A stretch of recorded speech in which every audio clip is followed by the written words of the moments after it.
زمین خیبر کو یہ معلوم ہونا چاہیے کہ میری ماں نے میرا نام حیدر رکھا ہے، یعنی حملہ کرتا ہوا شیر، وہ شیر جو سب کو چیڑ دے۔ یہ سن کر مرہب گھبرا گیا اور سوچنے لگا کہ میری ماں جو قلعے کی سب سے بڑی نجومی تھی، اس نے کہا تھا جو تجھے مارے گا اس کا نام حیدر ہوگا۔ تو کسی سے بھی لڑنا، کسی سے بھی جنگ کرنا، لیکن حیدر نام کے شخص سے نہ لڑنا۔ اس ویڈیو میں ہم اسلام کے اس عظیم سپاہی اور بہادر کے متعلق جانیں گے جن کا نام سن کر ہی ہر مسلمان کے خون میں روانی آ جاتی ہے، جنہیں تاریخ اسلام حیدر کرار شیر خدا امام علی ابن ابی طالب کے نام سے جانتی ہے۔ آپ نے قلعہ خیبر کیسے فتح کیا؟ اس جنگ میں آپ نے کس دلیری اور بہادری کا مظاہرہ کیا؟ اس ویڈیو میں ہم تفصیل سے جانیں گے۔ خیبر مدینہ کے قریب ایک بڑی آبادی والا شہر تھا جہاں یہودیوں نے کئی مضبوط قلعے بنا رکھے تھے۔ یہ نہایت ہی زرخیز علاقہ تھا۔ عرب کی سرزمین میں یہ علاقہ یہودیوں کا سب سے بڑا مرکز تھا۔ خیبر کے یہودی نہایت ہی بدعہد فریب کار تھے جو اکثر اہل اسلام کو نقصان پہنچایا کرتے تھے اور مسلمانوں کو تباہ و برباد کرنے کی سازشیں کیا کرتے تھے۔ یہ لوگ مسلمانوں کے تجارتی قافلوں کو خیبر کے علاقے سے گزرنے کی اجازت نہیں دیتے تھے تاکہ مسلمانوں کا مالی نقصان ہو۔ نیز جنگوں میں بھی ان لوگوں نے مشرکین کے ساتھ مل کر مسلمانوں پر لشکر کشی کی تھی۔ لہذا بحکم الہی صحابہ کا ایک لشکر مدینہ منورہ سے ذو الحجہ 4 ہجری کو روانہ ہوا۔ اس فوج کے سپہ سالار خود سرکار دو عالم صلی اللہ علیہ وسلم تھے۔ اسلامی لشکر کی تعداد 1600 تھی، جن میں 1600 پیدل اور 200 گھڑ سوار تھے۔ جب صحابہ کا یہ لشکر مدینہ منورہ سے روانہ ہوا تو وہاں موجود رئیس المنافقین عبداللہ ابن ابی نے خیبر کے یہودیوں کو فوراً اطلاع دی کہ اب محمد نے تمہاری طرف رخ کیا ہے، لہٰذا چونک جاؤ اور دیکھنا، ڈرنا نہیں، کیونکہ تمہاری تعداد اور تمہارا ساز و سامان زیادہ ہے اور محمد اور اس کے ساتھی بہت کم ہیں۔ لہٰذا خبر ملتے ہی خیبر والوں نے اس نابرابر جنگ کے لیے تیاریاں شروع کر دی۔ جب اسلامی لشکر خیبر کے قریب پہنچا کہ شہر نظر آنے لگا تو آپ صلی اللہ علیہ وسلم نے ایک مقام پر ٹھہر کر اللہ سے دعا کی اور پھر ایک چھوٹا سا لشکر حملے کے لیے روانہ کیا، جس کے سپہ سالار حضرت ابو بکر کو بنایا۔ یہودیوں کا سب سے بڑا قلعہ قاموس تھا، جہاں یہودیوں نے اپنے مقام، ساز و سامان اور خورد نوش اور سپاہیوں کو جمع کر لیا تھا۔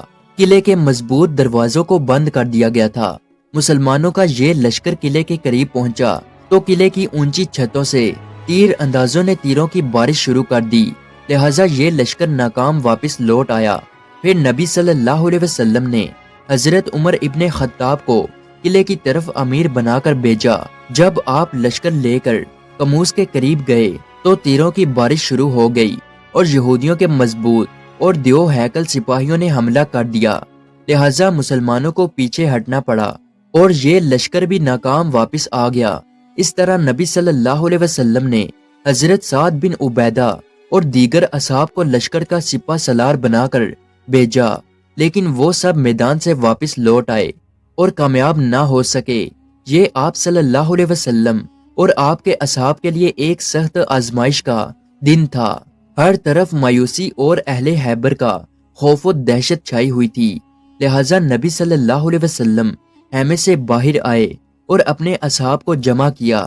فرمایا، کل میں اس شخص کو جھنڈا دوں گا جو اللہ اور اس کے رسول سے محبت کرتا ہے اور اللہ اور اس کا رسول اس سے محبت کرتے ہیں۔ وہ شکست کھانے والوں میں سے نہیں اور نہ ہی میدان سے بھاگنے والا ہے۔ اللہ اس کے ہاتھوں سے فتح عطا کرے گا۔ تمام صحابہ کی یہی خواہش تھی کہ اگلے دن وہ جھنڈا انہیں مل جائے۔ اس اثنا میں ساری رات صحابہ کرام بے چین رہے اور کسی کو نیند نہ آئی۔ سب یہی سوچ رہے تھے کہ کل صبح آخر وہ جھنڈا کس شخص کو ملے گا۔ حضرت عمر بیان کرتے ہیں کہ میں نے زندگی میں کبھی کسی چیز کی خواہش نہیں کی سوائے اس دن کے وہ جھنڈا مجھے مل جاتا۔ اگلی صبح تمام اصحاب کے عالم میں حضور صلی اللہ علیہ وسلم کے پاس آ کر جمع ہو گئے۔ آپ نے فرمایا علی کہاں ہے؟ لوگوں نے عرض کی ان کی آنکھوں میں تکلیف ہے۔ آپ نے انہیں بلایا۔ جب شیر خدا امام علی تشریف لائے تو آپ نے ان کی آنکھوں میں اپنا لعاب دہن لگایا اور دعا فرمائی۔ اسی وقت آپ کی آنکھیں ٹھیک ہو گئی۔ روایتوں میں آتا ہے کہ حضرت علی فرمایا کرتے تھے کہ اس دن کے بعد سے مجھے کبھی بھی آنکھوں میں کوئی تکلیف نہ ہوئی۔ نبی صلی اللہ علیہ وسلم نے اپنا پرچم حضرت علی کے ہاتھوں میں دیا اور انہیں ہدایت فرمائی کہ پہلے دشمنوں کو اسلام کی دعوت دینا اور انہیں اللہ کے حقوق سے آگاہ کرنا۔ اگر تمہاری تبلیغ کی وجہ سے کوئی ایک آدمی بھی راہ راست پر آ جائے تو یہ تمہارے لیے ایک سرخ اونٹ صدقہ کرنے سے بہتر ہے۔ شیر خدا حضرت علی لشکر لے کر روانہ ہوئے اور قلعے کے قریب پہنچ کر اپنا جھنڈا نصب کر دیا۔ آپ نے حضور کے حکم کے مطابق یہودیوں کو اسلام کی دعوت دی، لیکن انہوں نے انکار کر دیا اور اس دعوت کا جواب اینٹ پتھر اور تینوں سے لیا۔ اس دوران اس قلعے کا سردار جس کا نام مرہب پہلوان تھا قلعے سے باہر آیا، جو ایک دیو ہیکل اور جنگجو شخص تھا۔ عرب مرہب کو 100 سپاہیوں کے برابر قرار دیتے تھے۔ یہودیوں کا یہ سپہ سالار آگے بڑھا اور یہ شاعر پڑا: خیبر خوب جانتا ہے کہ میں مرہب ہوں، اسلحہ پوش ہوں، بہادر ہوں اور تجربہ کار ہوں۔